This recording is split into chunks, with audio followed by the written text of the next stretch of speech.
All right, we are live. I'm going to wait a few seconds while I make sure YouTube and StreamYard are talking to each other. There we go. Looks like they're talking to each other as usual. It's about a 5-second delay. So there we have it. Welcome to the Rabyd Atheist. I'm your host, Ed Rabyd, a former pastor, turned atheist, now compassionate anti-theist. Welcome to my channel and welcome to Deconversion Hangout, where if you have deconversion questions or issues, we're happy to be your support system. I certainly am. You have to, there are a few rules. You have to be a subscriber to the channel to participate in chat, and you have to be a subscriber for at least 20 minutes. That keeps the drive-by apologists away to an extent, and my mods are certainly instructed to be a little bit stricter with the preaching and whatever else that theists like to do. So this is basically a support stream for those of you leaving your faith, and I'm happy to help you. So I'm not an expert. Mostly I'm just a guy who's been deconverting for quite a while now, 10 years as of a couple of days ago. I've been leaving Christianity and about 9 years leaving faith altogether, and haven't been a preacher in the pulpit for 7 years. So it's been a milestone end of the month. So it's kind of May. The end of May always seems to be problematic for me in a lot of ways, I guess. So at least I didn't put my actual divorce from my wife in at the end of May. That would have made it really interesting. But there we are. There is a goal in the chat. Of 5 super chats. If I hit that goal today, I will put on a hat of your choosing. I have 4 choices in the poll, so you're more than welcome to vote for which one you think I should wear, and then there you go. So no, I really don't. Having lived 5 of them and working on 6, so it's not that long really. So there's that thing. Let's see who's here before we get going. Let's see. Fred was here. Rimmer asking about the patriotic cowboy hat. I think I revealed that a few reveals ago. So there's that. Let's see. Got to scroll down because Rimmer and Fred were doing their comedy act for a while. And then we have Martin and John from Holland. So there's that. And Earl's here. Good to see you, Earl. As always. Iron is here. And Martin has decided to do his part. Thank you, Martin. Appreciate it. You are okay? You promise? Okay. All right. Yes. But yes, yes. Press the thummy thingy, the consensual like button. She is very consensual. You don't have to worry about consent with the like button. Always willing. So I was poking around earlier on Captive Death's channel, and they were talking about funeral arrangements when you're an atheist. And I thought, it really is an interesting topic when it comes to the practical stuff. Like I'm going to be dead, so I'm fairly certain that I won't care what my people do at my funeral. But there are some things that I don't want, and yeah, it's all a scam. It really is. There you go. Yeah, it is. Hey, Cranky's here too. All right. You don't exist? Okay, fair enough. I mean, to be fair, all gods, as I pointed out in the Fangs live stream, that all gods, tend to have the power of invisibility to the point that they disappear with no evidence for their existence, which is a pretty, superior superpower. I have to give it credit. It's a good one.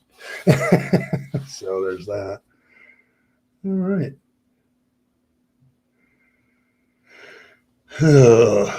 Let's see.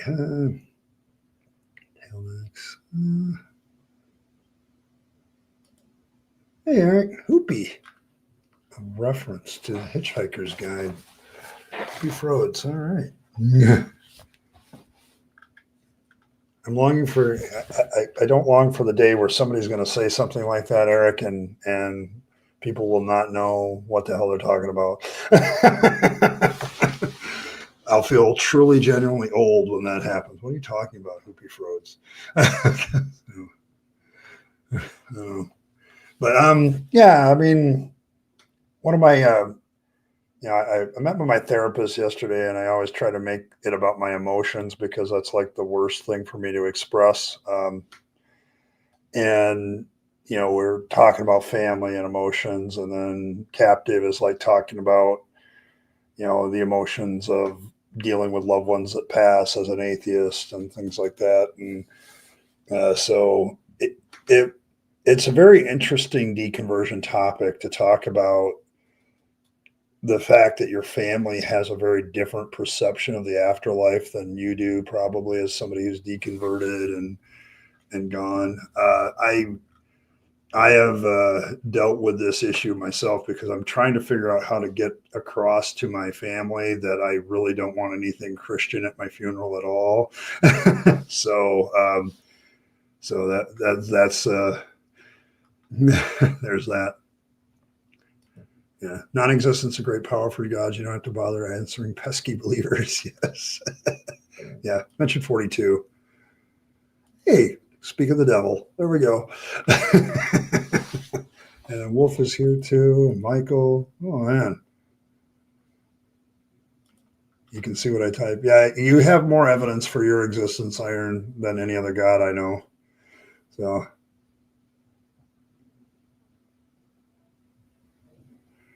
All right. Hey, I get it. You're an artist, so I am very patient. You know that.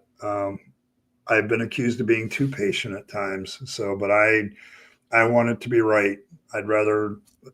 I have a statement at work I make all the time. I'd rather do this right and not have to come back to it and fix it. Okay, than all that. So.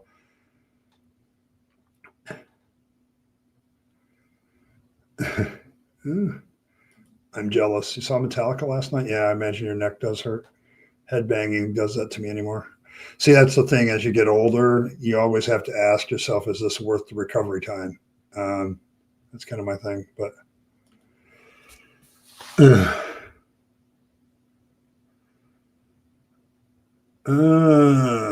really?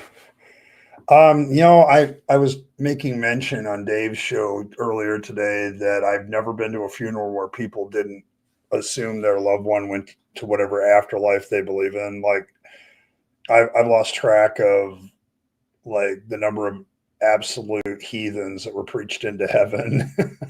um, but yeah, you get all kinds of nonsensical stuff with that. And depending on the religion, like Catholics, I believe, still have this thing: if you commit suicide, it's go to hell, do not pass go. So, and there's a lot of other people that so there's that issue. So, yeah, it's kind of one of those weird things. Like it's a very interesting topic for people who are going through what we go through when we leave the faith, is because when you go to a funeral after that, it's kind of like it's different. When you go to a wedding, a Christian wedding, it gets really different too. I just don't have the same viewpoint of it anymore. It's like you're wasting your time with me. So patient and cute too. It's the beard. Okay, fair enough, Fred. Based on earlier conversations, I can see where this is going. So, yes. Yeah, I'd rather do things right than I don't have to do them again. I really hate it when I have to go back and fix something that should have been done right in the first place. Oh my gosh, it gets a conversation from me every time at work. So it's like, if we had done this right the first time and not rushed it, we wouldn't be here again fixing it. We didn't have the time to do it right, but now we have the time to do it over. So, yeah. God took him because he was too good for this world. Yes. Self-deletion, and you will still have Christians preach him into heaven. It's like, I think the most horrible case I ever dealt with as a minister of self deletion was over the span of 3 years, three friends, like the first friend, and this was my oldest son's class in a high school he was attending.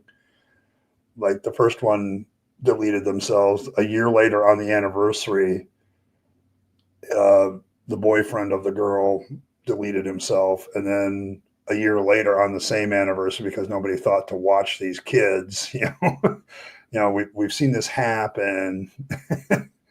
A third suicide. So it was like 3 years in a row on an anniversary for my son's class, freshman, sophomore, junior year. And for 3 years in a row, all us ministers are going to the high school to try to talk to people about it, and apparently ineffectually. So, but yes, it's one of the weirdest things theists do, because they want everybody to believe what they believe. And then when you don't believe it, but they love you and care for you, all of a sudden you end up believing it, whether you did or not. So, okay, well, I'm glad it was worth it. All right, I'm fairly sure Metallica concerts are worth it.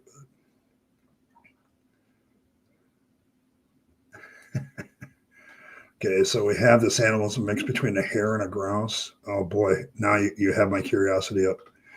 It was funny because me and Earl were talking about the Pentecostal vegetable, and I'm like, do vegetables make weird sounds? And it turns out that they do. So if you amplify animal or plant noises, they do make some weird noises. So that one's going to be fun.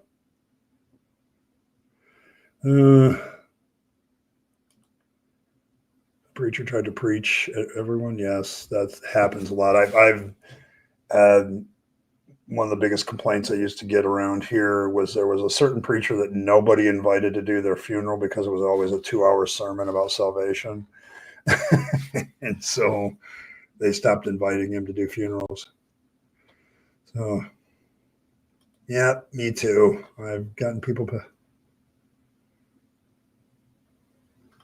Oh.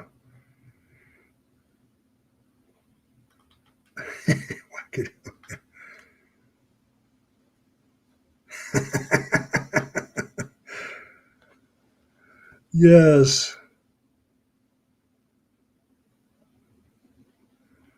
Oh, yeah, I know. It's terrible when you're intellectually honest. Yes, I was surprised because we were doing, okay, what vegetable is a tongue talker, basically, that speaks in tongues. And turns out there's quite a few vegetables that actually make noises if you amplify them. So it's kind of very, very interesting. And of course, me and Earl, being our autistic selves, took a deep dive into that and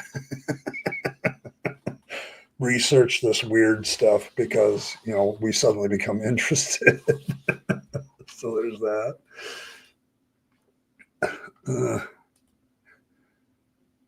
Yeah, it's too many. I'm done with funerals. I've actually had people ask me to do it as an atheist, and I'm like, no, I doing funerals is a very emotional thing when you're trying to do a eulogy.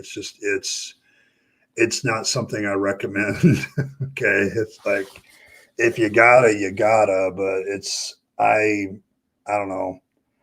I would have a very emotionally hard time doing it now because I've done so many funerals as a pastor that I did far more funerals than I did weddings. So um, my wedding stories I have a bunch of humorous ones. So, so but yeah, I get you, Dave.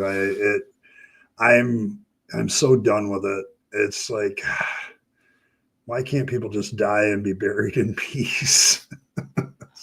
So good to see you, man. All right, let's see.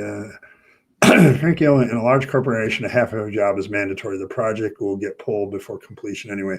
That is a valid point. I'll give you that one, Cranky. I think you got a point in there. There's a lot of things prohibited in Texas. I'm going to tell you how much Texans pay attention to that. They don't. And I'm going to tell you, I had a conversation with a police officer about some of these issues of, prohibitions in Texas. And he's like, 90% of the time we don't bother. It's just not worth our time. You got to fill out a lot of paperwork for this stuff. And the cops are just like, no, it's why they stopped, the state police stopped going after possession of marijuana. They just like, do you want to backlog us for the next 6 years? So it's like, there's a lot of laws on the books around the world that nobody enforces because it's not worth the time. It's only worth it when you can go after somebody big and nail them with something. So, yeah, but yeah, I mean, what are they going to do? If they start doing raids to check on that and going into bedrooms, yeah, they're gonna eat that. So there's that.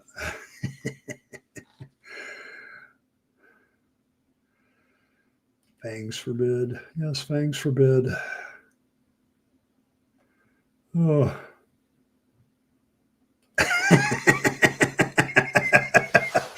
State Congress. Oh, Martin, this is why I keep you. Keep me entertained. Yeah, they're not for the dead, really. The dead don't care. I've come to that conclusion after I've probably done 100 funerals. Okay, so it's like, I don't think the dead people care. It really is for the people living to try to move along. And that doesn't change just because you deconvert from a religion. I still go to them because it's about, for me anymore, it's more about the fact that I'm running out of friends, but and classmates mostly from high school. So the list is getting shorter. So I saw you earlier on Dave's show. I figured you had to go feed the masses, so I'll let you do that. Hey, good to see you, Kevin. Appreciate you. Thanks for the support. I think that makes us 3. We're 2 away now. And then I will wear whatever hat is leading in the poll at that time. So make sure you vote in the poll. But yeah, I was, gosh, the funeral thing now really gets to me. So, yes, this is something that I like, if you ever watch a New Orleans jazz funeral, that's to me how, or if believers really believe what they said, it should be that way, where they you go off, and the way they do it is like, you'll have the coffin being led through the street, and the people will be playing like this sad, somber tone. And at some point during it, they break out in dancing and a celebratory sound and all that stuff. And if believers really believed this is the nature of how it should be, like it should be a celebration of them going to heaven, not a statement of loss for themselves. So let's see, what do we got here?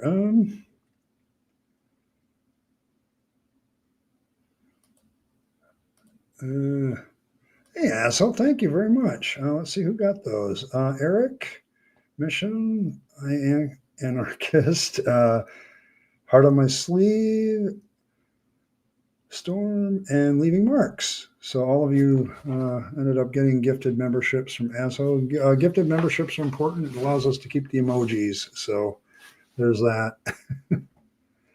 So there's that.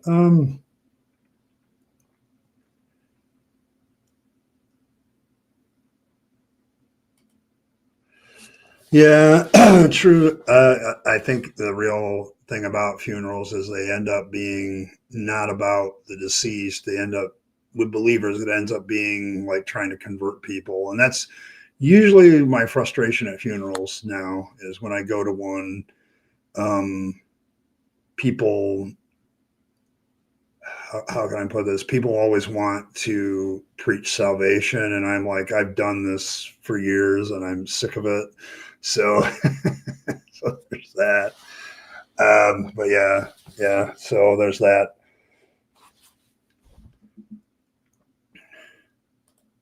There you go. This is what I'm talking about here. when Michael, like when his atheist grandma died, we had a secular funeral, celebrated her life, including booze and cigarettes at the grave because she liked both. There you go. See, this is what a funeral should be about, is the person, what their life meant to everybody. That's what it should be, the emotional connection and all that stuff. I don't need the religious overtones, and I certainly don't want it at mine. But the problem with your funeral is it's usually in the hands of others. So, hey, Bridge, who are these people? I don't know. We leave the door open and people come in. I don't know what else to tell you. I let anybody in the door, pretty much.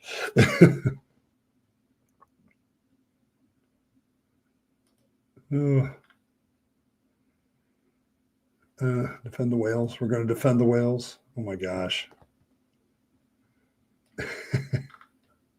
Whale rights. Oh, JL, you're never going to live that down.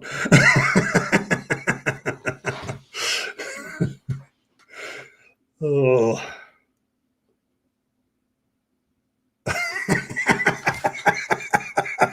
I don't know if we can, so I mean, it's a live broadcast, it's public, it's like, God damn it. Let's see, what theists don't get about heaven and hell is it just souls are air dried and kiln dried before consumption. See, the elder gods being in my live stream have always been amusing to me because they have an entirely different view on the purpose of humanity. So it's just food. So yeah, the cult portal didn't get locked. Yes. Land rights for gay whales, really.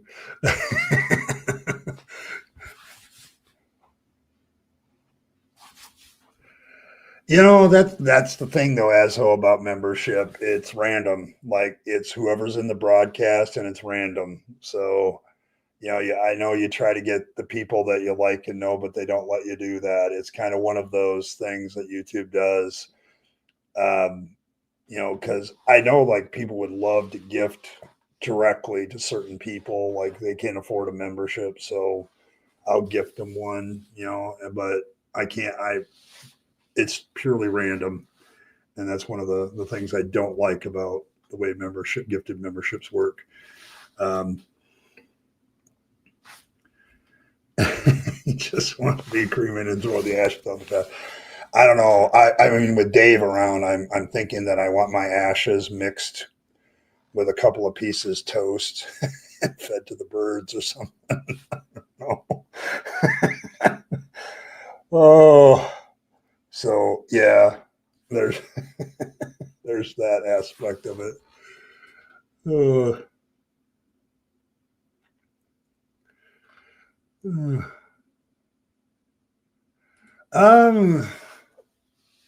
Yeah, the funeral agent. Funeral agents are, I don't know what's done in Europe, but I know here in the United States you can get like any preacher will preach your funeral because they always pay you. So, and often that's handled by the funeral home. So I never got paid by the family most of the time. I usually got paid by the funeral home. So, so there's that. You're giving your body to medicine. Those med students need a good laugh. Okay. I'm not going to ask. Oh, they're gay penguins. Yeah, that's good. They steal eggs. Okay. So childhood abduction. Stop making sense. Oh. Oh man, but yeah. So I don't know. I've been this deconversion issue is still bothering me. I'm gonna have to like put my wishes in writing or something. And I don't know. We're talking songs. I mean, I'm partial to "For Whom the Bell Tolls" by Metallica being my funeral song. So because it starts out with a pretty good fanfare that's kind of minor key-ish, so that works for me. But if I had to put like together, these are all my favorite songs for all of you, then that would be a long playlist. You too, Iron. Have a good one.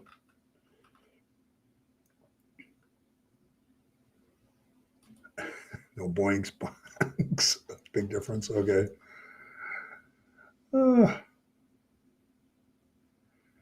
It's a cool poem too. I could see that. Can't boink and boink. Okay. All right. Okay. There we go. Yeah, there's always some debate about that around here. So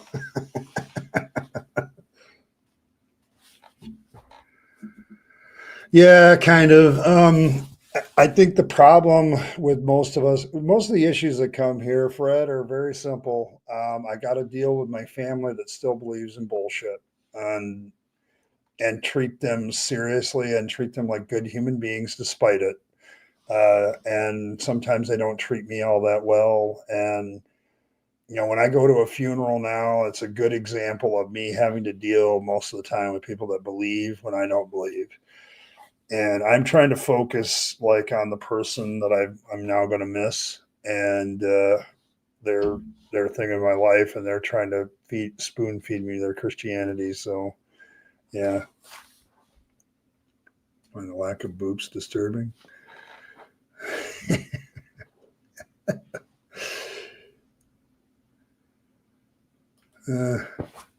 Play Another One Bites the Dust while the coffin goes in the incinerator, and then Hell Afterlife. Okay. Yeah, that's actually a funny story I shared over at Dave's channel. As one of the funeral home directors I worked with had Another One Bites the Dust as his ringtone, and it went off during one of the services. It was hilarious. I I had to chuckle. It's a funeral and I'm laughing. And I was always horrible at funerals as a pastor because I have this gallows humor and I find certain things humorous that other people don't. And so I always had to kind of bite my tongue all the time as a pastor. So yeah, give the cute little like button the boop. It's consensual.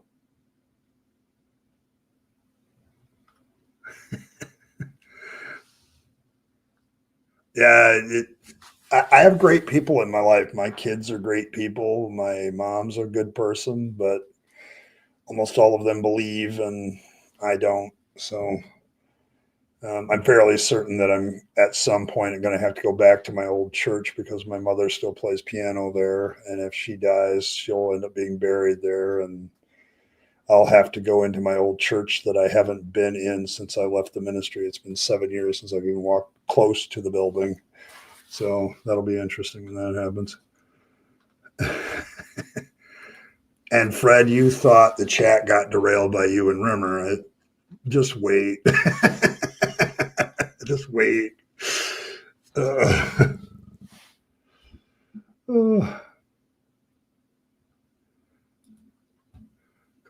Having up at funerals. Yes, I'm sorry. I find stuff at funerals funny. Because people say the darndest things about their former loved one. All of a sudden, he's a saint. And I'm like, dude, the guy was banging nurses. You know, it's like we had this. I went to a funeral of this doctor once, and I'm like, I knew his past. Like he had gotten 4 nurses pregnant, and yeah, it's like he cussed everybody out all the time. You know, he was all about the money, and it's like at his funeral he suddenly became a saint. You know, and I'm like, no. Night at Bald Mountain. That's actually a really good choice, Earl. I see. That's my problem with picking my funeral song. There's just too many options. So, burning down the house at a cremation. See, this is my problem. Whenever I talk about funerals, it goes dark. Well, dark and funny at the same time. So, yeah, it's traditional. Derailing track chat is traditional. Yeah, I get that. Like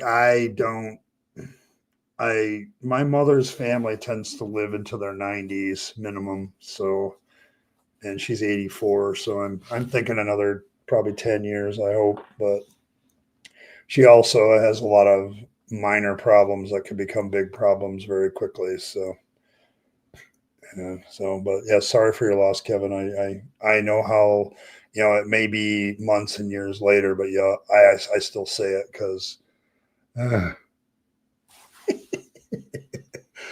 yeah, I know. Hard to believe, dark and funny with this crowd.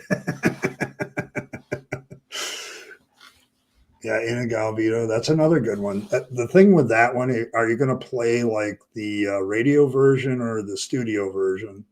Because the studio version is like 18 minutes long.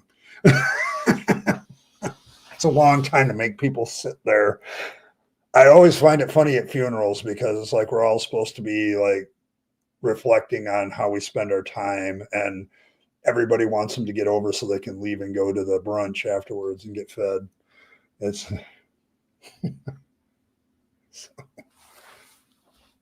when I go by Dave Carter and Tracy Graham or God's Way on Business.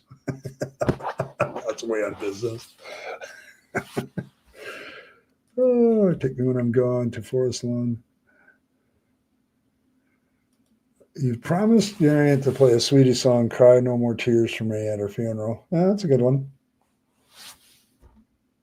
Fire of Unknown Origin, Oyster Cult. John Denver stole a great song. Okay. Yeah, see, this is the real, the living life for me has always gotten difficult when it involves family members. So it's a song by Iron Butterfly. It's considered some of the earliest metal. So um, I like that song because my my dad had a nice stereo setup in the early 80s, and there was a chair in the middle.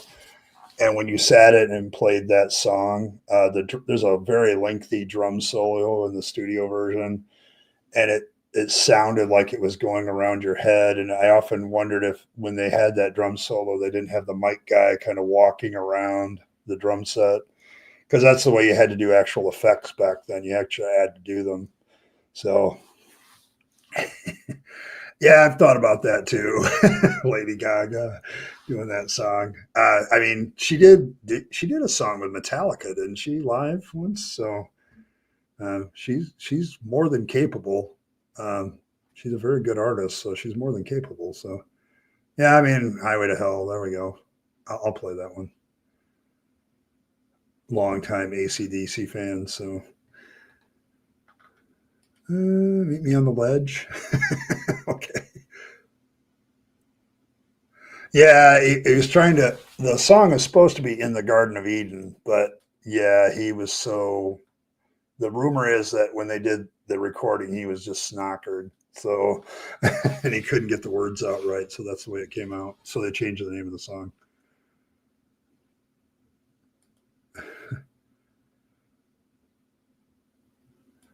Alice Restaurant. Yeah. Want to sit for a spell. Running with the devil.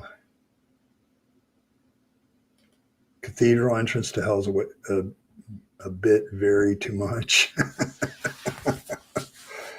Yeah, I know.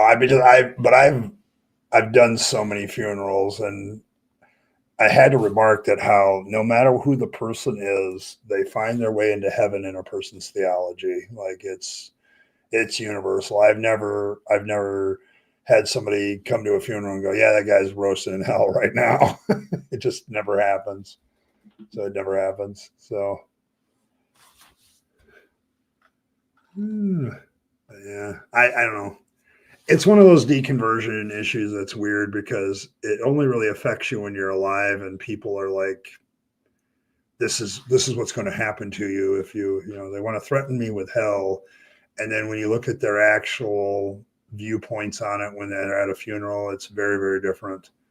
So Echoes for 24 minutes. I'm going straight to hell by crying. Oh, Dire Wolf by the Grateful Dead. Yeah.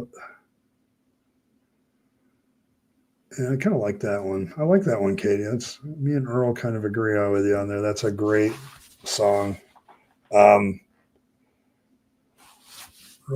with the devil. He was a tireless recounter. He's the highest moral standards in town. Yeah, probably. I mean, what are you going to have on your tombstone? I guess is the thing. I just don't want one. So this chat exhibits good taste in noise. Yeah, I haven't seen too many music suggestions by my chat that I wouldn't listen to or haven't listened to. So yeah, bodies by Drowning Pool. Now that would be an interesting funeral song. Ghost Riders in the Sky. Yeah, that would work. That would work. There's a lot of I don't know. There's a lot of cowboy songs that talk about riding with your posse one last time, and that it's funny because it's more of a reference to like the Wild Hunt than anything else. So,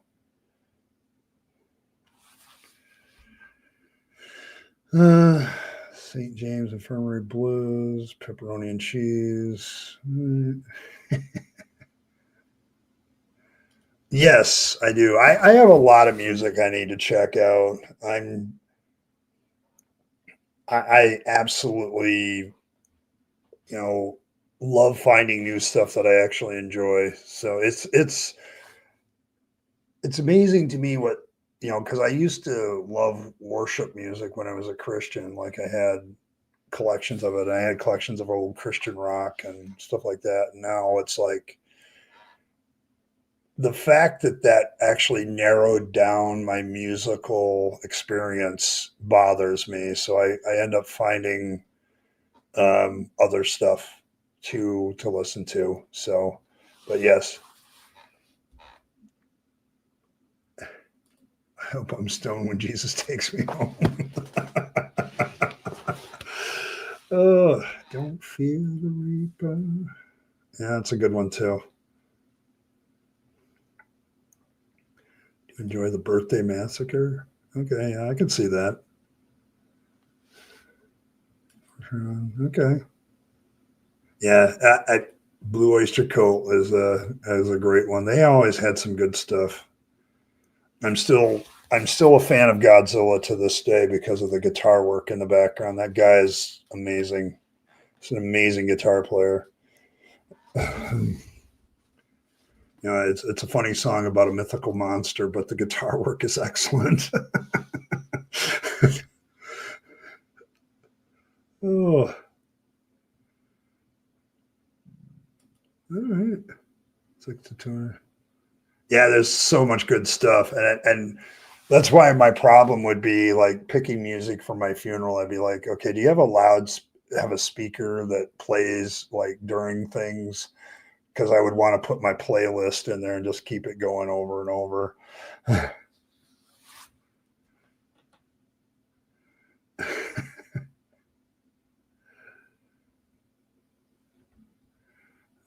Good to see you, Chapman. Uh, Gunship, okay. Gunship, Man of War. I've got a bunch of people that I got to check out. So you're taking notes for your funeral. Okay, fair enough. Yeah, see, because I don't I don't know. My view of death has changed so much since leaving theism because it's like it's more of I'm not afraid of it anymore. Like it's going to happen. There's no point in dwelling on it. There's no point in being afraid of it. So why it's pointless to fight the finality of it. So it's like you know the whole issue for me is to get as long a life as possible for myself and enjoy it while I'm on the ride. And then when the ride's over and they tap me on the shoulder and tell me I have to leave the party, being good with that. It's like so. I'm not sure. I do know that the video actually has a very, very old version of Godzilla, the 60s and 70s, I think. Because he hates. Why would Fangs hate Steely Dan? I want explanation. I want to hear. I want to hear your theology about why Fangs would hate Steely Dan. I'm not a fan either, but Nightwish options. Okay, there you go. I can see that.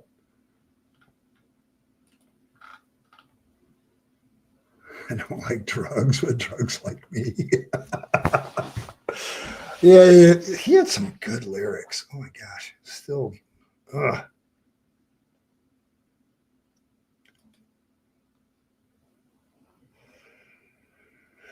Yeah, death is mildly annoying, but dying is what worries me the most. I had a theist once corner me about this once. This probably years ago in chat when I was just doing videos, and he like you're not afraid. I don't believe that you're not afraid of death. And it's just like, why should I be afraid of this kind of things? It's like my greatest fear now isn't dying. It's not living my life to its fullest potential that I could for myself. It's like not being happy. I don't want to be happy all the time. I don't think that's possible, but it's like pursuing things that are worthy of being pursued in this life is more important to me. Achieving something that I can look back at when I get to the end with some sort of measure of pride and accomplishment. I mean, I'm not trying to appease some holy god and get better afterlife benefits. So you have no explanation; it just is. Okay, here's the thing, Kevin. We can put that Fangs hates Steely Dan for unknown mystery reasons because we always have the mystery card we can play with Fangsology. So if we really don't have a good explanation for something, we just say it's a mystery, and that's what like every religion I know of does. It's just a mystery. We just don't understand it. So, and Steely Dan is just instrumentalism for teachers to torture. Okay, that might be a fair reason. Hey, Ashera, good to see you.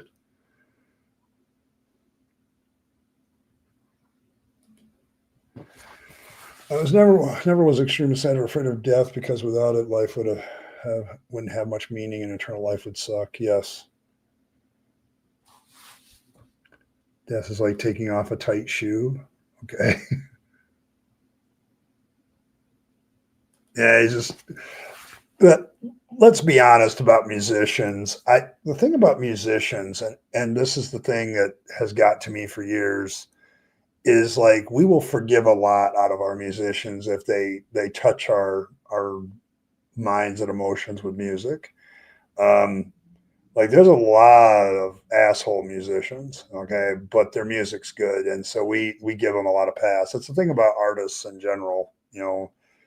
If you like their art, you like their expression of what things do to you, you will forgive them of a lot of stuff. Okay, so it's kind of that way. I mean, come on, they're still Nickelback fans, so drugs made me do it. Okay, yeah, it's not that life is short; you're just dead for so long. Yeah, I get with that.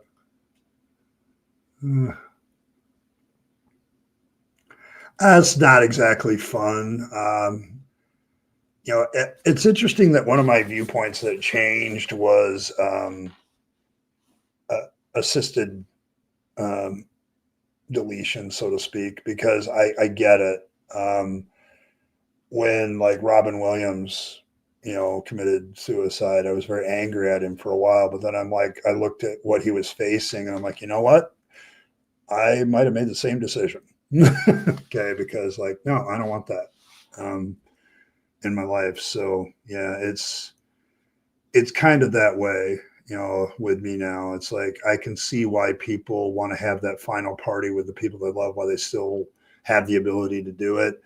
And then, yeah, I'm done. What's the point of that? So, It's one of my viewpoints, I think, that has radically changed from what it used to be. So,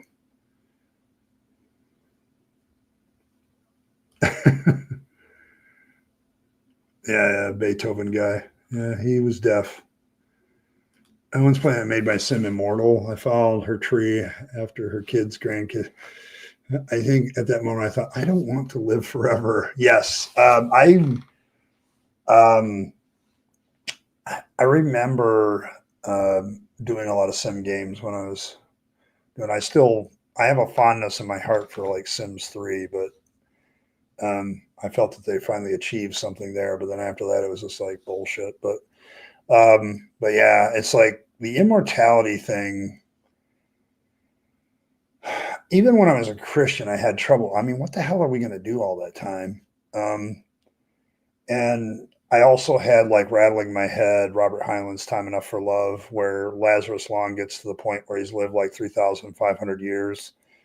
And he's like, what haven't I done? And it takes him consulting a supercomputer to get three things that he hasn't actually done. And then he does those three things.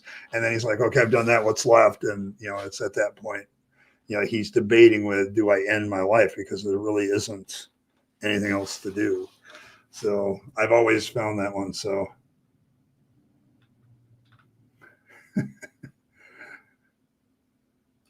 I wanted to upset annoy PIG's friends, but we could all be friends and list of awful people. Yeah. Yes. Look at this photograph.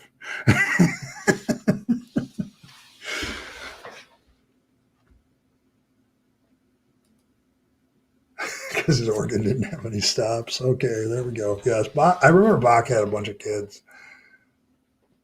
Wants to live forever, but not Freddie. Yes. Yeah, I mean that's the problem with some diseases, Fred. Like, who are you at a certain point with certain diseases becomes a real question. Would I still be myself at that point? And I don't know. I don't see. Um, I completely sympathize with Robin now at that moment. I can absolutely feel what he felt, I think, in a certain sense. And I don't. So it's sad because I grew up with Robin Williams and some of his performance were Oscar worthy. I still think he was robbed with Dead Poet Society. What a great role he played, and plus his comedy and everything. And it's like, it makes you mad because there's not going to be that brilliance anymore. But then you realize if the disease follows its course, there's not going to be that brilliance either. Okay, so yeah, Sims 3 was peak. Yes, agreed. Yeah, Heinlein asked that question. A lot of people ask that question. I mean, who wants to live forever? Everybody, like, the more you consider how long forever is, the more you're asking yourself the question, what would I do? Um, there comes a point where human experience has its limits. So,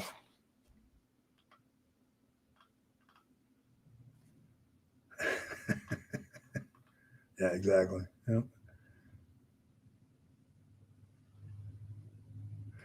yeah, that's man.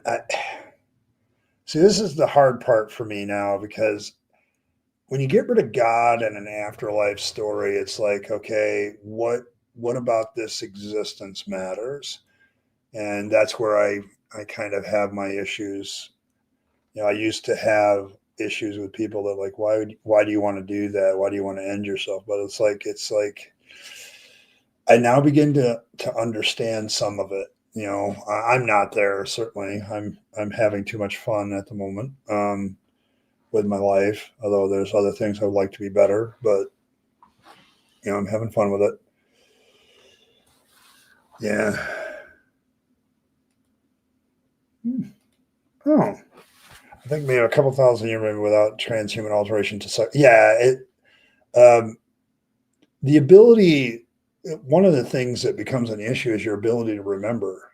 Okay, like there's only so much capacity your human mind has to remember the past, and and so you have to come up with your brain becomes more of a, what do I need to know now? And what am I experiencing now machine. And you can't hang on to memories as well the longer you live. So when you can't have animals anymore, you're done. I can feel that. I absolutely can feel that. There's a lot of people like that, their connection with the beasties around them is what gives them drive. So yeah, boredom, depression. Yeah, it's like, it seems to me like all of that would climb the longer you live. And so I look at heaven now as a horror story, like standing around a throne, worshiping a guy who wants to be worshiped forever and ever. And that's my meaning of my life. Yeah, shoot me now. So, just end it, please. Uh, uh, yeah, I think that's kind of my point, because it's like, given the limited options of what you can do in heaven, sooner or later that's going to get boring and depressing. And what are we living for? It kind of also, the idea of an immortal God, like, what do the gods do if they're immortal? It's like, God, that just seems like a long time. Even, I guess I kind of appreciated Norse mythology for this reason, is that even the gods have their end. Like, Fenrir is going to take care of Odin, the world snake will take care of Thor. Like, they all have their end at Ragnarok. Ragnarok is a change and a new beginning, and it's necessary. And that mythology makes a hell of a lot more sense than the eternal life of most Abrahamic religions. So, yeah, insane over and over. You wouldn't mind a little much. Oh, well. Okay. Remember the bad stuff way better than the good stuff. But if you want to be happy, you can remember the happy memory. It's your choice to have a happy life or not. Yes. There's a lot of truth to that. Died with a cancer brain, but his body worked fine up until a month before. My grandmother has her full mind, but her body's not. I don't know which one is worse. Agreed. If it was me, I'd rather keep my brain because I can still think about things. But if you can't engage the world, plus you can't think about, I don't know, Asherah, that's a tough one. I think the thing with deconverting for me now is that these questions are much tougher than they used to be. Okay, it's not a simple black and white answer, and I think that's why religion and afterlife beliefs are so popular. It's just it's an easy button, really, is what it is. Is this how you guys keep entertaining? Just fuck with the mortals, screw around with them, both literally and figuratively.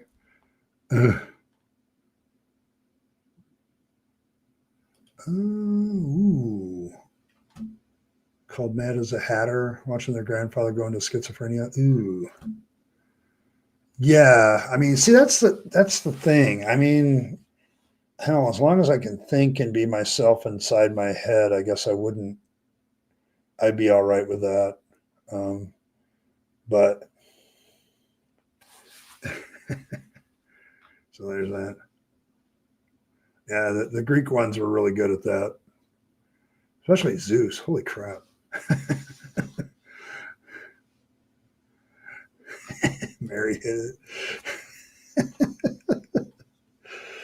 Oh, yeah. I mean, immortality, there's a concept I'm glad to be rid of.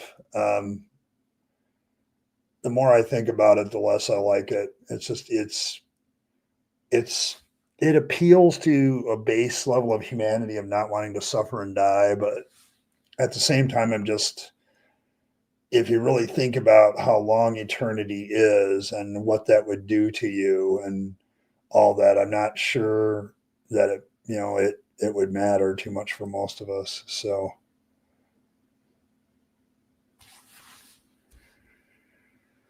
but yeah, I don't know. This is one of those issues that I talk about less because I think I've kind of gotten to a point where it's not as bothersome to me. But I know it still bothers some people that are deconverting. Like they have troubles with the whole "I lost my afterlife" story, and I'm like, you never really had that story. You just convinced yourself to it. Um, so there's that. But I don't know. It's the whole funeral, death, dealing with my biggest problem with death mostly is dealing with my relatives that are still around. So it's more about that. So, but yeah. Well, let's see. So how's the poll doing? Oh, Holy Bunny Hat is still leading, but not by much. And I'm still 2 super chats away from wearing the thing immediately. So I'll probably wear whatever the winner is for the last 5 minutes as I'm doing the outro, but no matter what. But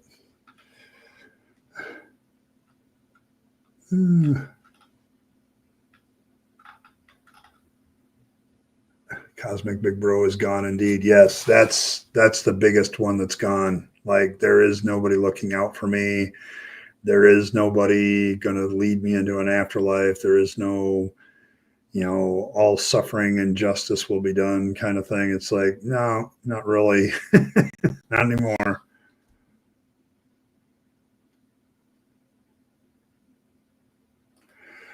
Oh, Ashra, you and me. My mom lost my dad when she was in her 50s, and she is still never even dated afterwards, never did any of that. And if you ask her why, she says, well, I want to be faithful to your dad. So when I see him again, I can say that I was faithful to him. She was very much in love with my father, which is a great love story. But her belief in afterlife has really denied herself a lot of happiness she could have had um, otherwise. Like she could have found another guy in her life and been happy too with that, but she wouldn't do it.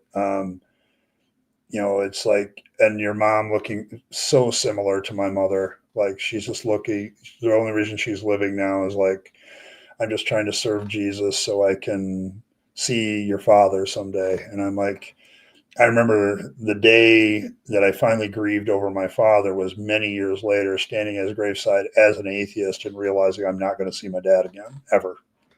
And that last hug that he gave me is the last hug that he gave me. But Asher, I so much feel for you. You and me, we're right there. That's true, genuine empathy. I feel you. Fangs officially bans Neil Young. I would say that's fair. That's fair. Neil Young should be banned from something. Yeah, and that's the other problem, Katie. It on the one hand, I feel sad for my mom, but I kind of leave her alone about it because if I were to get her to deconstruct now, I think it would be really hard on her, and she would have a lot of sadness about it. Yeah. So, yeah, I just I get it because I feel for Ashra because I face the same problem every time I see my mother because she's like, I want to see dad again, and I'm like, yeah, damn it. But at the same time, it's like, am I going to change her? Do I really want to? I don't know. It's like I want her to kind of accept that I don't believe that way, but at the same time, I don't think she ever will. So there's that. Yeah, and secretly he was an atheist, so we bonded. Yeah, it's tough. I mean, it is tough for all of us, I think. But I feel you. Um, it's it's hard dealing with somebody whose main motivation for living life is kind of something that's not going to happen. Okay, so it's not going to happen. All right, fair. Well, Johnny Cash couldn't sing in a certain sense. He couldn't sing in a conventional sense. It's kind of like, it's kind of like some singers that they sing conventionally, but their voices still get attention and people resonate with them. Yeah.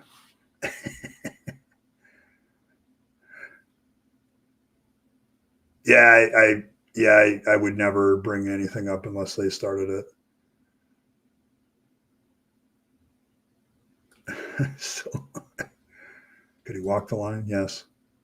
Yeah, that's the thing with Johnny Cash. His lyrics are really good. So, a lot of musicians have really good lyrics and really good musicianships, but they probably should have kept their mouth shut. Singing.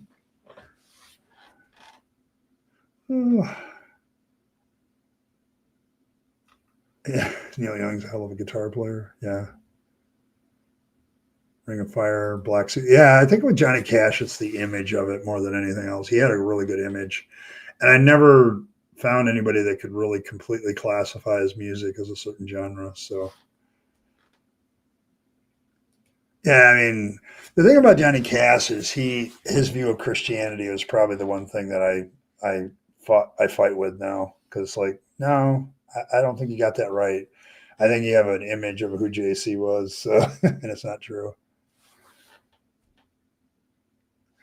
Jethro Tull can't really sing either.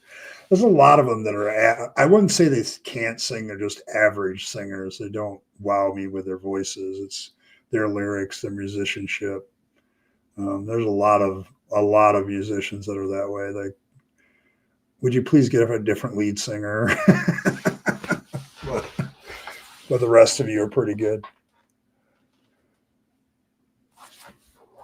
You can play the flute. Yeah, Slash.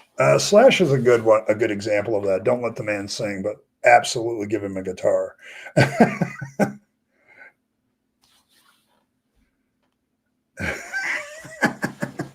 Neil Young, voice for the deaf, no face for radio.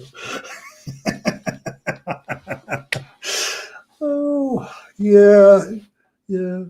See, I don't know. I don't know. See, the thing about banning things, I'm hesitant because you know it seems like maybe Fangs would use certain musicians to distract his opponents, being a trickster god, like or getting them to stop their ears so he can do something else. But poor Fangs has big ears, so I don't know. Probably music is a thing though, Earl, for Fangs, because it's like it's got to be good with those big ears of his. He's just not gonna want to listen to shit. So it's got to be good stuff. Oh, yeah, I can see it. Oh man, but yeah, I don't know. I don't know if we'll ban people's music per se. It's tough finding, like, we need to find like some hymns of Fangs. Like we need to have official music of Fangs. So there's that. So yeah, it's like yeah, we need to have something. Like every. So there's that. So yeah, okay. You can go on it. Go find some official Fangs music. White rabbits, yes. But we have a black rabbit, so with red eyes, so bright eyes, yeah. So there's that. Hey, Hurricane, good to see you. Yeah, good to see you. Yeah, just been talking some issues, mostly related to funerals and death, which is always an exciting topic for those of us that have a dark sense of humor. So, yeah, Jefferson Airplane is totally making the cut. White Rabbit is going to make the cut, but um, all rabbit references are foreshadowing of Fangs. We've determined that. So.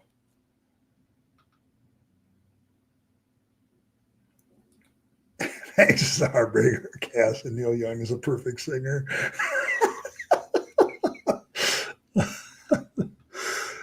Oh my gosh.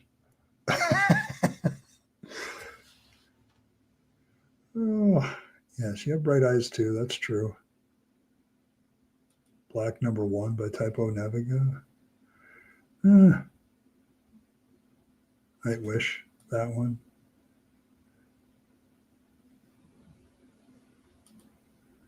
Making a dispensary gym and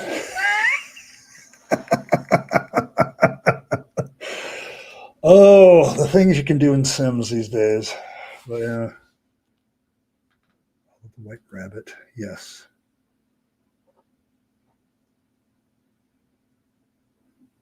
I mean the song, but true. Okay.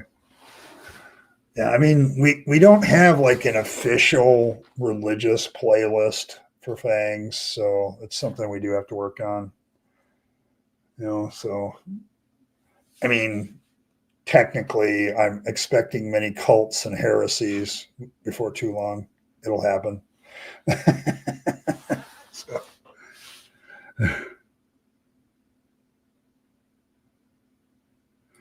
See you later, Katie. Yeah, go get some food. Yeah, you need to eat yourself. I get it. The animals that you need to take care of, but yeah, I get it. Music nowadays is garbage. I don't know. You have to look. You have to look really hard to find good music anymore. So I think it's because it's the way the music industry functions now. It doesn't really reward good musicianship or vocal talent anymore. It just whoever can get popular. Dogs by Pink Floyd. Yeah, most music is pretty much garbage. You gotta sift through a lot of shit to find the gold nuggets. So yeah, it's a sifting thing for me. Cult of the Jackrabbit. All right. Yeah, we need but we do need music. I'm working on the religion of Fang, so I'm trying to work on an official order of service, which has to be chaotic, which makes it very difficult to actually have an order to it. So.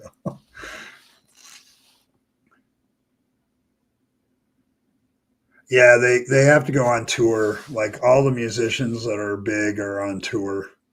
You can't make money just by producing music or writing music anymore. So you really have to do the concerts, and then the concerts pay a lot of people that are behind the scenes too. That's something else. So, but yeah. Quality friends, yes.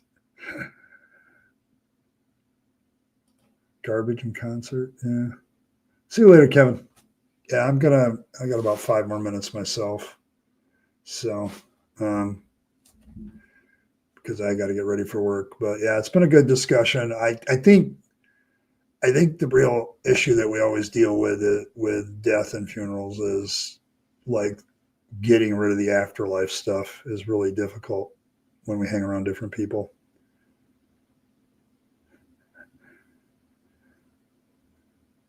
Shit happens. Okay. It's a great show. Okay. Yeah, see, I think that's the thing. I think the reason concerts thrive is they're still experiences. Like the if you look at the bands that are still going and have gone for a long while, it's because they're good in concert. Like they put on a show, and it's not just about all that stuff. So, but finding good music, yeah, always look on the bright side of life. Yes, by Monty Python. That's another one that's on my list to play at my funeral. I've got like 300 songs on this list. So, yeah.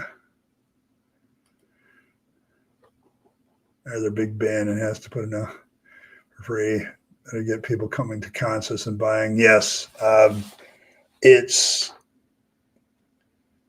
it's become the problem music. So, yeah, the bass in the chest. I've had that experience many times. I absolutely get what you're saying there, Earl. It's one of my favorite moments. I don't do it as much anymore because the ringing in the ears lasts longer and longer the more concerts I go to. So it's what I was saying earlier. It's all about how long you have to recover and whether it's worth it. So, and the older you get, that becomes a bigger and bigger question. So,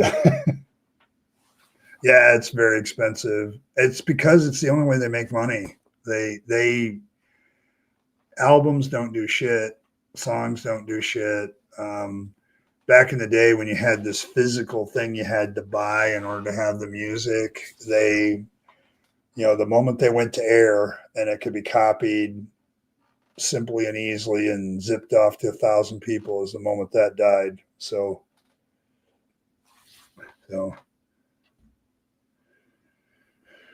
it's an eternal problem. Yes. Like there's many sad stories of guys with famous songs, but they don't tour and they don't do concerts. And so they made no money off the song. Peanuts, really. So yeah, Merck is another one of those ways they make money. It's kind of unfortunately the way it is for a lot of musical artists. I feel bad for them because there's a lot of good artists out there that have good music, but I wouldn't ask them to tour if their life depended on it because they're just not good showmen. They're good musicians, but they're not good showmen. You have to be. I always got mad with people when they'd call certain bands sellouts, but I'm like, how else do you make money in this day and age? If you don't do something that people like. So there's that. He almost got crushed to death at a Dio concert. I can see that. And it would be ironic. Or not so ironic. All right. Yeah. Then you have I used to have a person who came around here when the channel was young. She was a musician. And when AI came out, I haven't seen her since AI became bigger because she said she's in her 60s and she's trying to hunt for a job because AI can now do her job. And she's like a concert person. I don't know if she can still do what she does, but live music is pretty much the way people get paid anymore for music. So anybody else, now you have AI that can do it. I'm disappointed in AI because there's that. What happened here?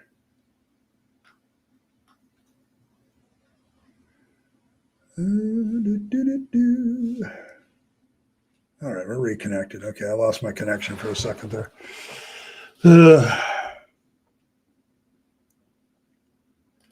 Amazing, enormous venues, 20 minutes for me. See, that's the thing. Where I live, I'd have to drive quite a way to get. Yeah, me too. It happens. It's YouTube. They lost me for a minute. It happens. So I'm about to sign off anyway in a bit. Let's see. See, I don't know. See, I think with the polling for which hat I should wear, I don't know. I may drop the lowest one and replace it with something else. Oh, here we go. There's 4. One left. One left. But yeah, we'll see what happens. Make it competitive. So, you're welcome. Thank you. I do this because I care. I really do. I think my live chatting is going to be the part of my activism where I kind of help people get through things. Deconverting and being an atheist is not easy in our society, and it's something that has to be there. And of course, Cranky made it official. And the current leader is the Holy Bunny Hat, so I have to be careful because if I speak something about fangs, it is canon. So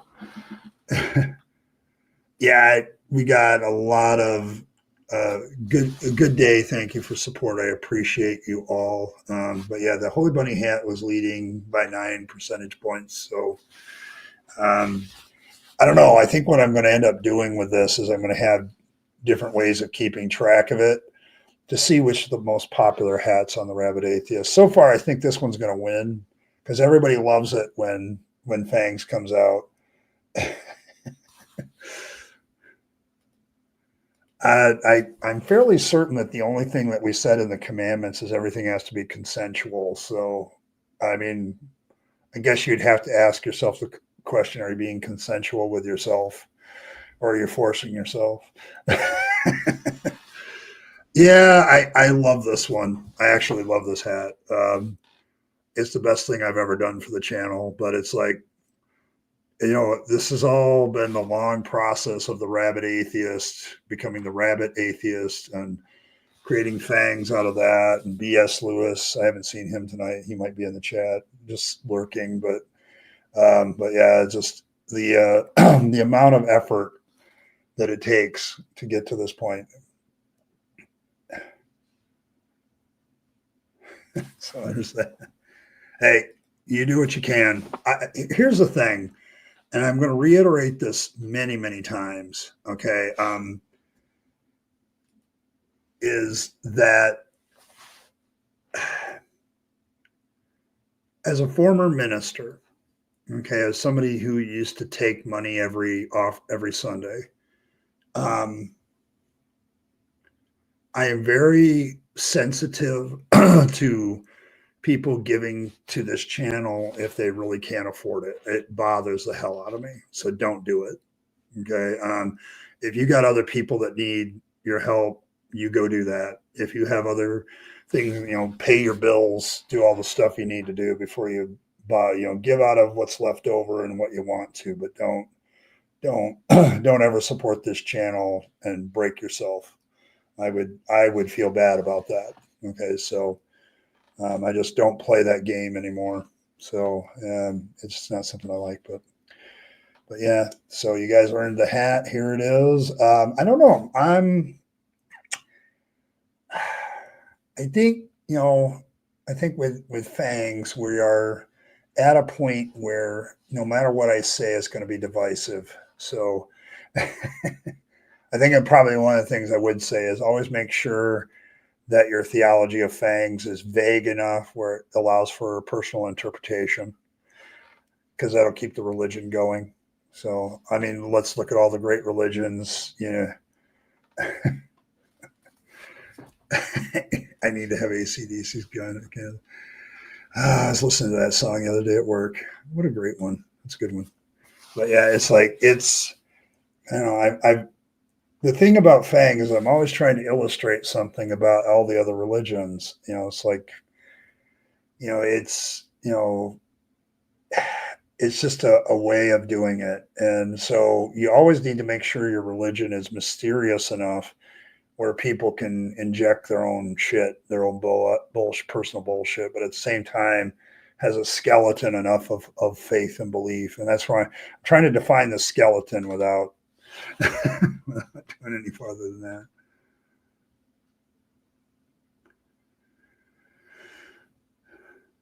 that. Yeah, exactly. It has an obvious answer, but I'm not going to tell you what it is. You have to discover it for yourself. Yeah, just make sure nobody gets hurt. That's my thing. Nobody gets hurt. Do what you want to do, but don't get hurt. Don't hurt anybody else. Yes, we don't slut shame in this house. So we actually appreciate them. I'm a fan. So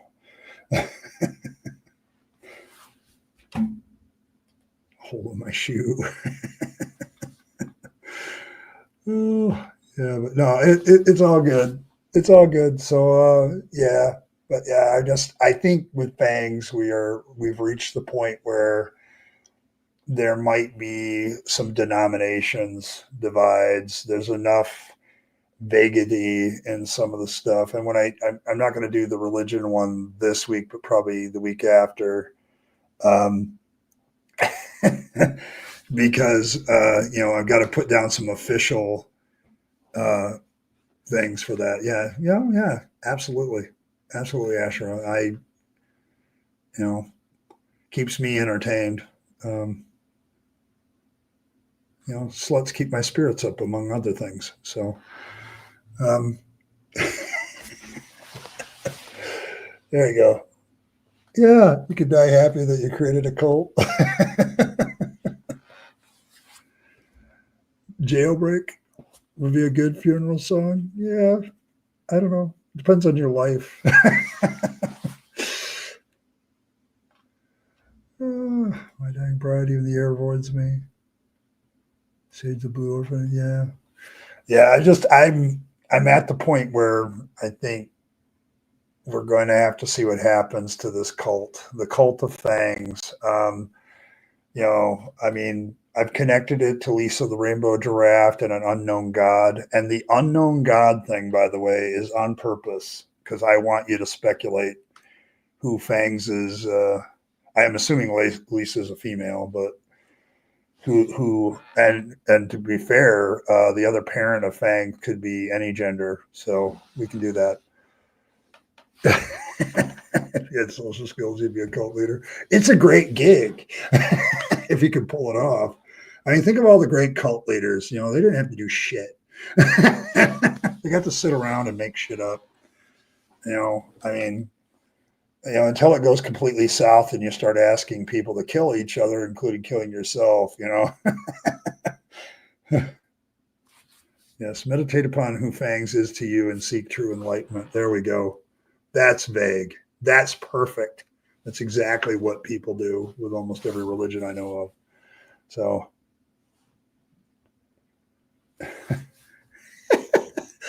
oh my gosh, Rimmer, we may talk about that. I think what I'm going to do Saturday is I want to pull up Pelagia's video, the latest video about Habermas, because I have some things to say.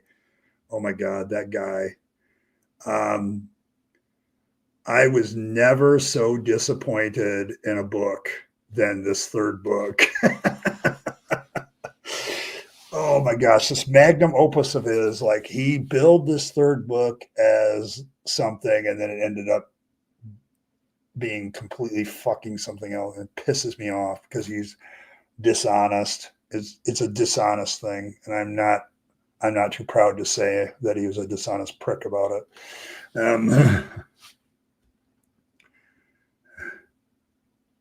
Yeah, he straight up lied about what the book was. And it's like, you bastard. Like, it's just your personal notes about your studies. That's it. That's not what you said it was going to be. So, Evandro, good to see you. You have a good one. Yes, more nom nom. Yes, pretty much about nothing. Like, you haven't released the fourth one, and I don't even care anymore. The first two books, I read the synopsises and looked at the outline. I'm like, there's nothing new here. Okay. Okay. But I was very, very curious about which scholars said, certain things. And then when Pelagia broke it down, like 400 and something of them are Christians. I'm like, that's not what you said either. Okay. I don't know. How do we do sainthood with fangs? How are we going to pull that off? I'll have to figure that out. But I would definitely put him in as a nominee.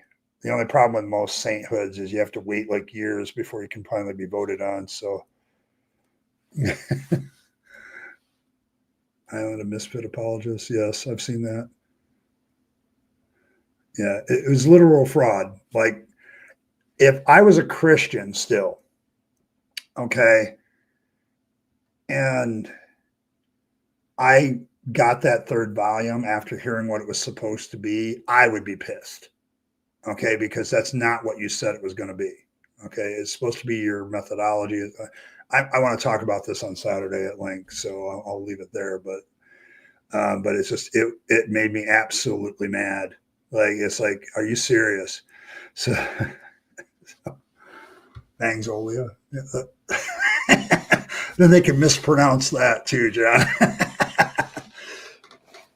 Yeah, what you do about nothing, yes. You have struggles to have friendships with religious people. Me too. And the problem is some of them are my family members.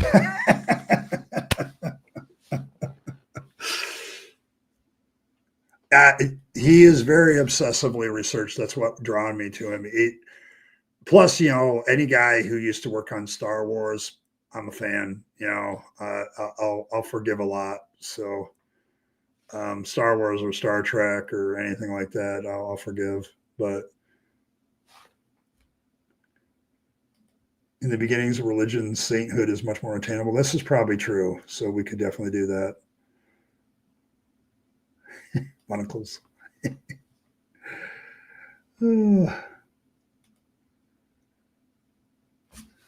Yeah, that was the big one for me. Is like he said the majority was going to be non-Christians, and then it turns out to be like 90% of them are Christians. That's a majority of Christians.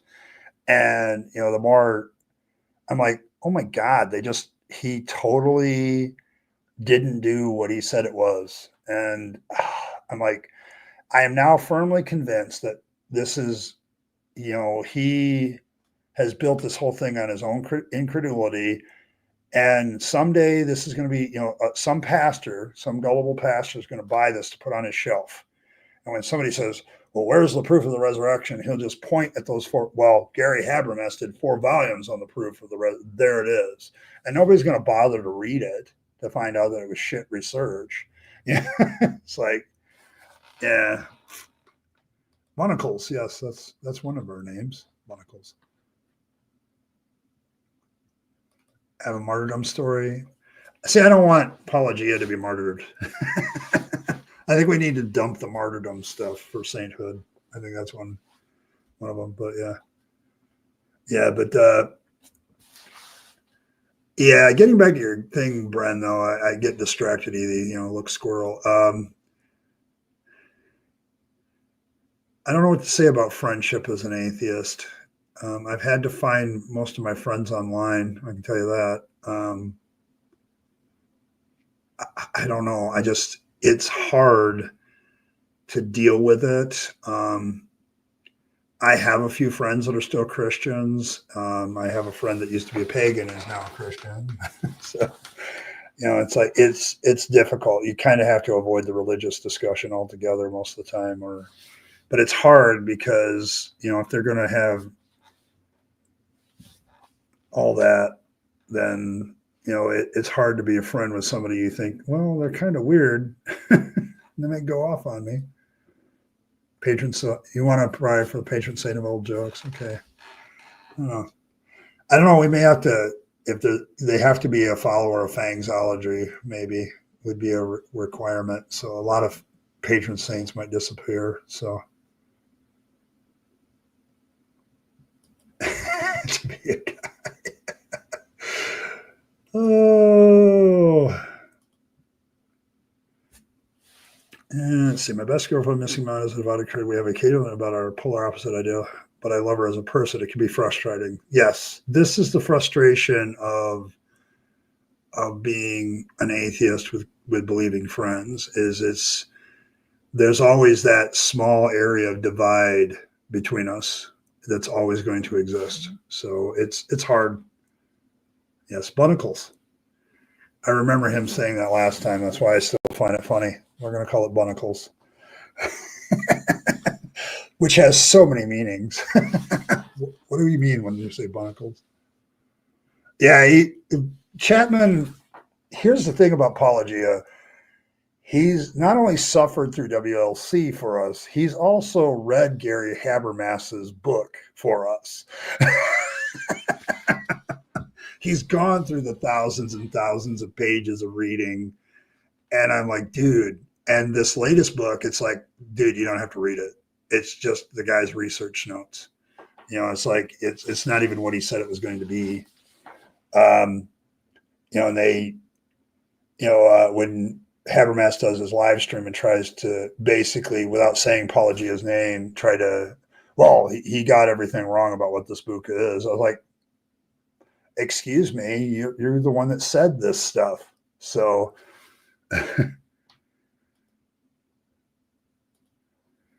sure, that's the issue. Yeah, we can do that. I think with our religion, we can make saints of people that don't even follow the faith, like whoever we want. I'm just not sure what official body would make somebody a sainthood. I mean, maybe just me with the holy bunny hat that I'm wearing now. Yeah, for our sins. But yeah, I'm like, as soon as I heard he was reading it, I'm like, oh my God, dude, what are you doing to yourself? If I believed in it, I'd pray for you, but I don't believe in prayer anymore. I don't know what else to say. So atheists are automatically followers of fangs. I suppose that's true. Yeah, we've created a deity that doesn't believe in itself. So yeah, it's definitely an ultimate sacrifice. Oh, yeah, I mean, fair point. Mormons baptize people. So we argue. We say, fuck you, love you, hoodles, take time out and hug and go on with life. Yeah, I think it's hard because theists believe some pretty whacked out stuff. And the slavery issue is one of them that gets me, but like I go for the throat with the problem of evil too. So, because like every theist I talk to with the problem of evil always soft soaps it. Okay, like they weaken it by watering it down, and I'm like, no, your God is an all-powerful, all-loving deity with all the knowledge, sitting in the corner as some uncle sexually assaults their 5-year-old niece and does nothing. He's literally there and does nothing. That's your God. That's the problem of evil. And everybody wants to soft soap it and try to get around it. And it's like, no, if I did that, I'm an evil person. If I just sat there and did nothing, I'm an evil person. But God does it all the time. And somehow he's still good. So, yeah, I was really, yeah, please, apology. Don't throw your life away for this. Yeah, he's suffering for was.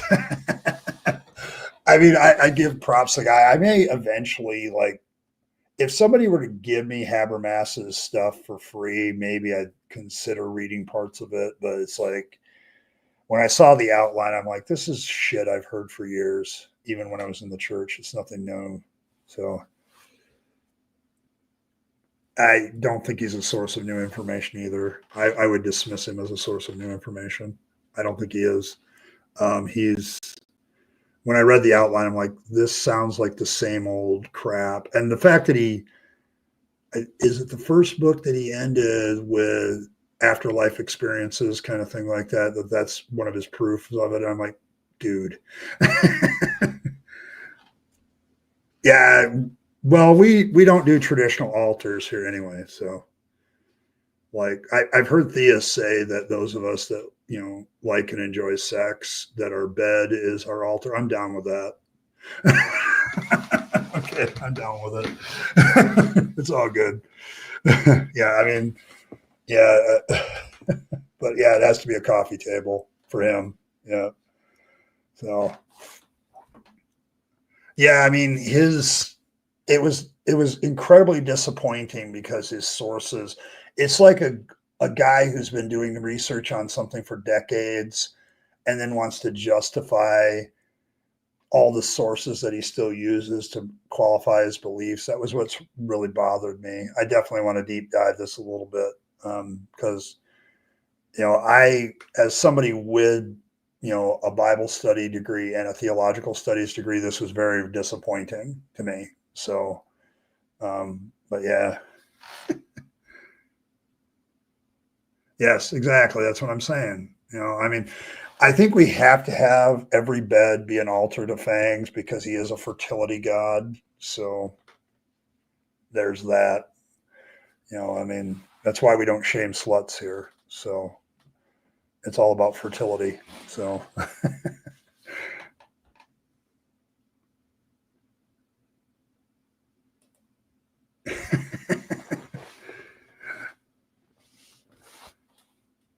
oh, may have still vetoed it. Okay, yeah. I mean, Shannon's great too. I loved Shannon when I was first deconverting, and when she first came out, because it was a breath of fresh air. Her stuff. So Yeah, he doesn't have a citation older than 2015, so it's like, yeah, there's a lot of new. Some people do official position for prayer for a lot of religions for obvious reasons.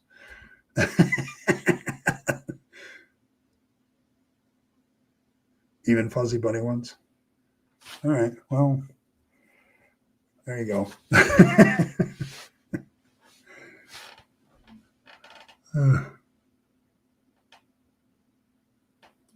Let's see. They asked Da Vinci, when you paint so big, how do is it your children are so? He said, I paint by day and I make my children at night. It's all the lighting. Thanks, Pinworm. Yeah, it's a good hat. People paid for it. Every stream, you can pay for this hat. I'm going to keep it in as long as it gets votes and super chats. So, yeah, definitely a poem there. Most of his sources were half a century before that. Like his big one, I liked what Apologia pointed out during his live stream that his big one was from 1908. And I'm like, all the arguments of that guy have been basically refuted by that time. Like he tries to go to all the naturalistic explanations. Well, I don't buy that. I can't see that. I can't see that. It's the real problem I'm starting to have with Habermas's magnum opus is it's more an altar to his hubris and incredulity. So, yes, Slash meets Playboy Bunny. I'm by that. I don't know. I gotta tilt it a little bit down to get it more like Slash, and I'd have to grow my hair quite a bit. So, yeah, good band.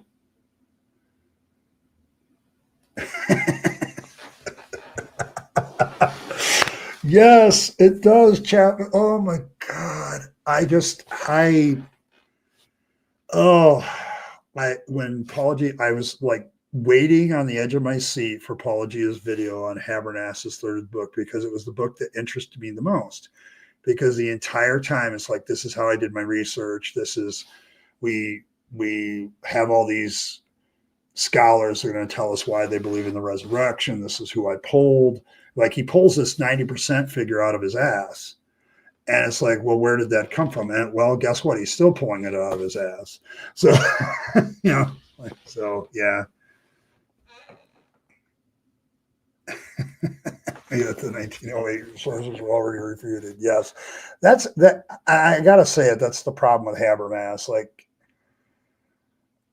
the only people that really take Habermas seriously for scholarship is people that want to believe in the resurrection. And that's the real problem, is that he is going to be believed by Christians. And in my country, that's a lot of people. So it's the problem of stupid people in large groups that I'm worried about. It's fifis. It's funny that I think that's what his last book is going to be.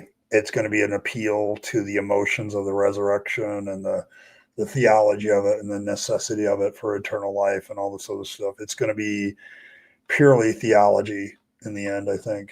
But yeah, the third book I thought was going to be his research methods, and really it should have been his first book. But you know, we've got to make our conclusions first and then shape the research so it fits our conclusions. Yeah, the thing about the guy, I can't remember the guy's name that he quotes, but it's like 1908. He went after all the naturalistic people that came out in the 1800s. Well, the naturalistic people have grown their arguments too, and they're still not gone away. I think the biggest thing that I took away from Paul Gia's video is like at the end of that live stream where they're like celebrating Habermas, it's like, you know, we have all this research, we have proof of the resurrection. People just don't want to believe. And it's like, no, you don't. You just think you do. Him and everybody who wants what he says to be true.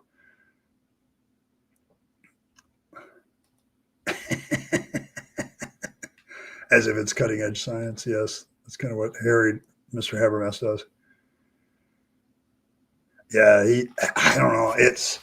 it's a tough one for me as somebody, like I have biblical study, theological study creds with some of these people, and it doesn't mean anything to the atheist community because they recognize it for what it is. It's like studying a fictitious book and fictitious theology. So yeah, but there's that. So, but yeah, but when I looked at what he did, I'm like, this is why people don't take biblical scholars seriously, because your research methods are shit. You advertise one thing, it's bait and switch. You literally are dealing with arguments that are at least 10 years old, and people have marched on, okay, since. So yeah, it's like he stopped his research when he started his magnum opus in 2015 and didn't bother to keep up with it as he went.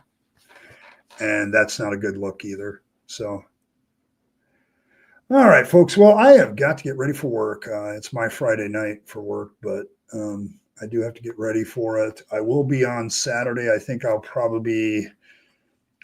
actually be reacting to Paulogia's video on Habermas. So we'll be looking at that. I'm a biblical scholar and I've studied the resurrection quite extensively myself, but I'm not interested in reading his stuff. But thanks everybody for stopping by. Thanks for the chats. Thanks for all the gifted memberships. Thank ASO for that. For those of you who got a gifted membership, thank ASO for that. And thanks for everybody who contributed to get me to wear the silly bunny hat, the holy bunny hat. So I can speak, Fangs more into existence. So just by thinking about him. And then once I take the hat off, all proof of Fang's existence will mysteriously disappear. So there's that. But yes, blessed be Fangs. He nibbled for our sins with big, sharp, pointy teeth and deliver us from corrupted vegetables. May he forever nibble at your heart and grant you everlasting whiskers or wisdom. Yes. And make sure that you get a chance to use the various altars to Fangs and have a good time. So there's that. But thank you, everybody, for stopping by. I appreciate all of you. See you again Saturday. I think I'll probably be broadcasting maybe an hour later, about 7 p.m. instead of 6 p.m. Eastern. I hope that doesn't give my European fans fits, but my Aussie fans will probably like it. But mostly because I'm very interested in what Saturday Night at the Atheist is doing over on Captive Death's channel. So you might want to check that out. He does some pretty good stuff. Yeah. Shrooms for everyone, and we're about to sign off skeptically. So yeah, I gotta go. I gotta get ready for work. But thanks everybody for stopping by. As always, live your best life. Take all your time, money, opportunities, all the things that you do, and spend them on yourself, the people you love, care for, and to make this a better world. One, because Fangs decrees it, and two, you'll be happier if you do.